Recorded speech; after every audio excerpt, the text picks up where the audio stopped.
কোনো মানে নেই। হতেই পারে দুজনে কারোর একজনের ভুল থাকে তো কিন্তু সেই ভুলটাকে নিজেদের মধ্যে ম্যানেজ করে নিয়ে চলাটাকেই বলে ভালোবাসা। আর কিছু নয়। সাইফুলদা আপনি কেমন আছেন জানাতে ভুলবেন না। থ্যাংক ইউ সো মাচ সাইফুলদা লাইভে কমেন্ট করার জন্য। কেমন আছেন দাদাভাই? অনেক, অনেক ধন্যবাদ লাইভে আসার জন্যে।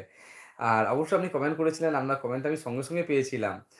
অপেক্ষায় ছিলাম দাদু। অবশ্যই আমি অপেক্ষায় ছিলাম কখন লাইভটা শুরু করব। কারণ আমার আসতে, আসতে দেরি হয়ে গেছে।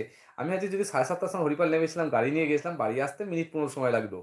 কিন্তু রাস্তায় ০.৫ ঘন্টা আমি জ্যামে ফেঁসেছিলাম যার জন্য আমি আসতে একটু দেরি হয়ে গেছে। তারপর মুদিখানায় কিছু কাজ ছিল। মুদিখানা করে তাড়াতাড়ি করে এসে ফ্রেশ-ট্রেশ হয়ে আপনার সাথে লাইভে আড্ডা মারতে বসে পড়েছি। আ তোমার উপর রাগ আমি অ্যা এত বড় বোকামি আমি করব না। না, না, না, অবশ্যই কোনোদিন নয়।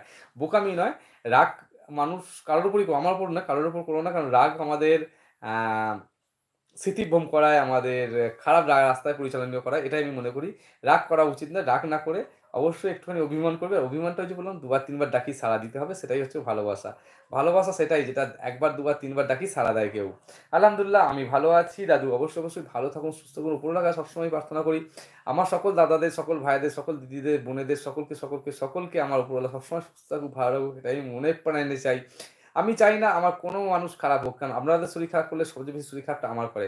কেন মাথায় রাখবেন আমার শরীরের একেকটা অংশ, আমার এই যে দাড়ির যতগুলো লোম আছে, চুলের যতগুলো লোম আছে, চোখের যতখানি মণি আছে, আমার গা হাত পা যা লোম আছে, আমার প্রত্যেক কটা অংশ আপনারা আমার একটা মানে দাড়ি টানলে যেভাবে লাগবে, চুলের মুঠি ধরে যেভাবে টানলে বা একটা চুল ধরে যেভাবে টানলে আমার লাগবে, সেইভাবে আপনাদের শরীর খারাপ বা আপনারা আঘাত পেলে সেইভাবেই আমার কষ্ট দেয়। আমি জানি না রামের মতো না এই বীর হনুমানের মতো হয়তো বুক চিরে আমরা দেখাতে পারবো না আপনাদের কতটা ভালোবাসি। কিন্তু ভালোবাসাটা যতটা মুখে বলছি ততটাই আমার জন্য মনেও আছে আপনাদের প্রতি। লাভ ইউ টু সাইফুলদা, আবারও বললাম লাভ ইউ টু।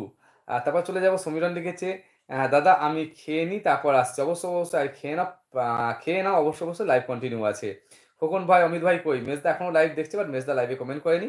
মেজদা লাইভে অবশ্যই কমেন্ট করবেন। তাড়াতাড়ি করে কমেন্ট করবেন। আপনার কমেন্টে অবশ্য অপেক্ষায় আমরা বসে আছি। সকলে বসে আছি, অবশ্যই কমেন্ট করবেন। বড়দা লাইভে থাকলে কমেন্ট করবেন। বড়দাকেও বলছি বড়দা লাইভে থাকলে অবশ্যই কমেন্ট করবেন। বড় বৌদি লাইভে থাকলে কমেন্ট করবেন। সাইদুল না, তারিকুলদা লাইভে থাকা কমেন্ট করুন। সাইদুলদা অলরেডি লাইভে এসে গেছে।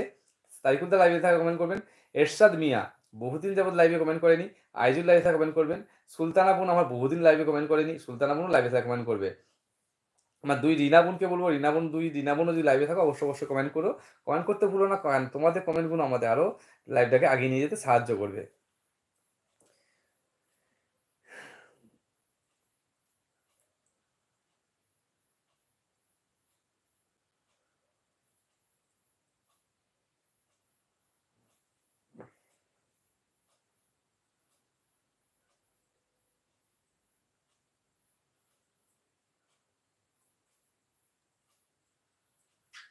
তারকুল ভাই চলে আসেন লাইভে। অবশ্যই তারিকুলদা তাড়াতাড়ি লাইভে চলে আসুন।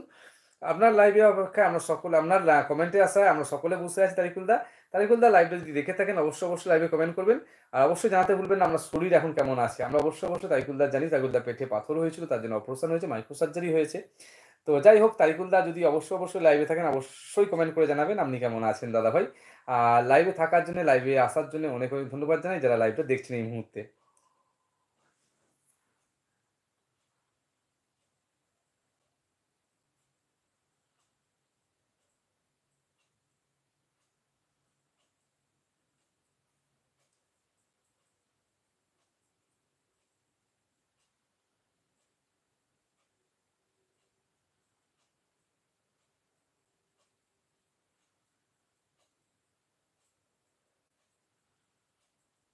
খোকন ভাই কই প্লিজ কল দেন। মেজদা লাইভে থাকলে অবশ্যই কল দেবেন। আপনাকে খুঁজছে আমাদের সাইফুল্লাহ।